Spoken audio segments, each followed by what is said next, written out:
Design isn't just about how things look, it's also about how the things make you feel. And 2025 is all about creating lasting memories. So let's jump into some of the 2025 decor trends that I'm loving for this year. Hey guys, it's Sophie of the Sogency event. So happy to be here with you guys today. If you're new here, please be sure to comment, like, and subscribe to this video. The first trend is bold color palettes. Color is in right now and I love it. I love color.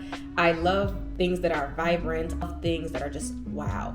People are opting for more color in their events to really celebrate themselves and their unique personality. Popular colors that we're seeing right now are emerald green, terracotta, metallics, reds, really bold statement colors. Also, Pantone's color of 2025 is mocha mousse. I'm kind of wearing it today. I didn't plan that. This was a sign that I was supposed to make this video today. And the reason why I love mocha mousse so much because it is a neutral color that can be incorporated with other colors. So for example, let's say you love red. It might be a little too loud for you. You are able to kind of incorporate it with something else that's a little bit more understated, a little bit more neutral to make sure it doesn't overwhelm you and overwhelm your eyes if you're not a big fan of a whole lot of color.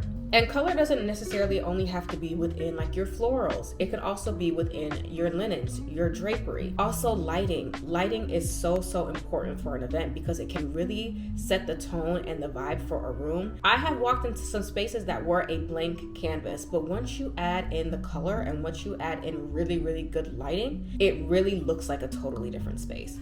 So if you are a fan of purples, blues, golds, whites, incorporate some of that into your lighting and some of your other unique decor pieces to really allow for a really layered look within your colors. The second trend are statement installations. Guys, I love a statement installation. It is really just your wow factor. I'm a big fan of creating something that where your guests walk in, their eyes are immediately drawn to it and it's making a statement for you. For example, entryways, having it draped out, decked out with florals or drapery, just to create like the initial memory for your guest. We also have things like hanging installations, hanging florals, hanging chandeliers, hanging escort cards are really in right now. Really big trees. The reason why I love statement pieces so much is because you're able to invest a little bit more into some statement pieces, still keeping that wow factor, still keeping kind of that amaze factor. But in addition to that, you're able to kind of balance it by adding more maybe simple pieces to maybe your centerpieces or some of the other decor to kind of offset that cost a little bit more. So if you're not a fan of really grand over the top everything, have a couple of grand over the top pieces that will help balance the more kind of simple decor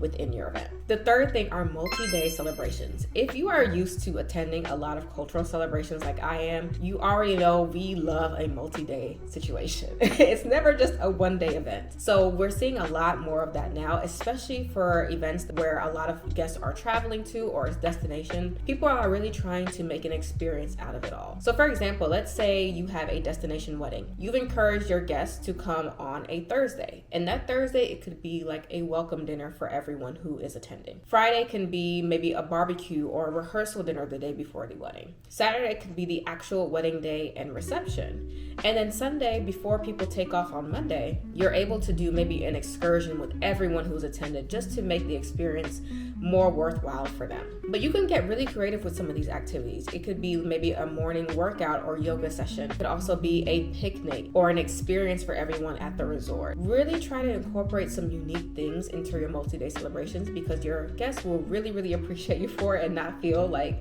they traveled so far just to attend something for one day. I don't know about you guys, but if I attend a destination event, a destination wedding, I want to feel like I'm on vacation. So let's incorporate a couple more things into it. Next on the list is mixed seating arrangements. Guys, mixed seating is so in right now and I actually love it. I think traditionally seating has always been meant to be like you have your regular Chivari chairs, you have a sofa for the couple or wherever their sweetheart table might be, whatever seating they've incorporated there. But nowadays we're seeing a lot more of like lounge furniture be incorporated into weddings. It's perfect for like cocktail hours where people are just kind of spread out. Having a little lounge area, we've seen like big pillows that folks can sit on, ottomans, things like that are going to create a really unique and special vibe for your wedding or for your event that a lot of people aren't really used to seeing. Also, this mixed seating allows for more mingling with your guests because they don't feel like they have to stand around a table. They're able to kind of go off to the side, sit in a lounge area, meet new people or also connect with people who they have not seen in a long time. But with mixed seating, you want to make sure that you still have it be cohesive with your overall decor and theme of your event. So when I say that, don't necessarily have your theme for the event be something very elegant and classy and then have boho furniture. It doesn't really match, in my opinion. So still make sure you incorporate seating that is still within tone and vibe of your event. And then the last one, and I think this is something that's so overlooked within event design, but also creating guest experiences. Your guests not only want to attend your event to support you or to support you and your spouse if it's a wedding, they also want an experience for themselves that's going to leave a lasting memory. So of course, we see a lot of photo booths nowadays being incorporated into events. People love this. You can also have this in place instead of a wedding gift. Have the photo booth there so that folks can take their prints home with them and that can kind of be their wedding souvenir. Also, we're seeing a live engaging entertainment, live painting sessions, a build your own dessert bar, cocktail making stations. We're even seeing some personal touches. Instead of having a traditional guest book, we're seeing these phones being left around, Polaroid cameras being left around that people can pass around and take photos of. Group activities, I've seen games done at weddings, dance off, make it really fun and engaging. And these activities also allow your guests to contribute to your event. This really helps set the vibe and the tone, because if everyone else is having a good time, you with no doubt will have a good time. So these are some of my 2025 decor trends that I'm loving at the moment. As always, if you guys have questions or want to talk more, or if there's anything you want to see, feel free to comment below and I'm happy to answer your questions.